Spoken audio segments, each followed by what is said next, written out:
Hallo und herzlich willkommen zu einem digitalen Quicktip. Mein Name ist Arno Burger.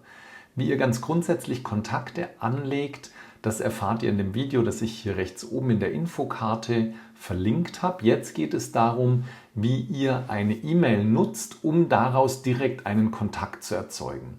Und dazu kopieren wir einfach die E-Mail, die ich hier im Posteingang habe, per Drag and Drop. Also ich klicke sie an, halte fest und ziehe sie auf den Kontakteordner. Dort lasse ich los. Ihr seht auch, da ist ein kleines Plus am Mauszeiger. Dort lasse ich los und jetzt entsteht ein Kontakt, in dem die E-Mail-Adresse auf jeden Fall richtig ist. Das Anzeigen als sollte weitgehend richtig sein und häufig ist auch der Name schon richtig. Die restlichen Informationen aus der E-Mail werden hier in den Notizbereich kopiert. Da kann ich mir die ich nicht brauche, kann ich rauslöschen.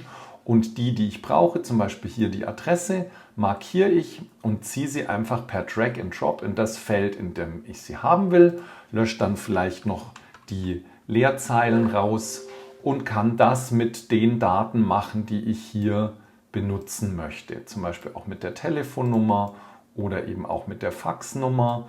Und ihr seht schon hier rechts oben, die Visitenkarte wird vorbereitet. Ich mache das als letztes Mal noch mit der Internetadresse. Die markiere ich jetzt von hinten nach vorne. Also ich beginne hinter dem Link und markiere nach vorne. Dann lasse ich nochmal los und dann ziehe ich mit der rechten Maustaste diesen Link an die richtige Stelle. Denn der Link lässt sich mit der linken Maustaste nicht verschieben. Und dann kann ich den Rest hier noch rauslöschen und habe jetzt einen funktionsfähigen Kontakt mit all den Daten, die ich brauche.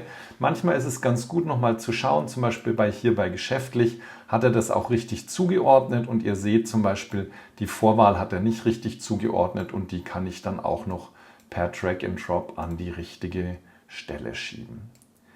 Ja, ich hoffe, das erleichtert euch die Eingabe von Kontakten.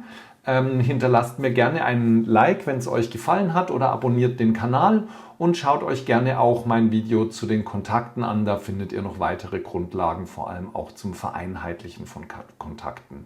Das war's für heute. Ciao, euer Arno.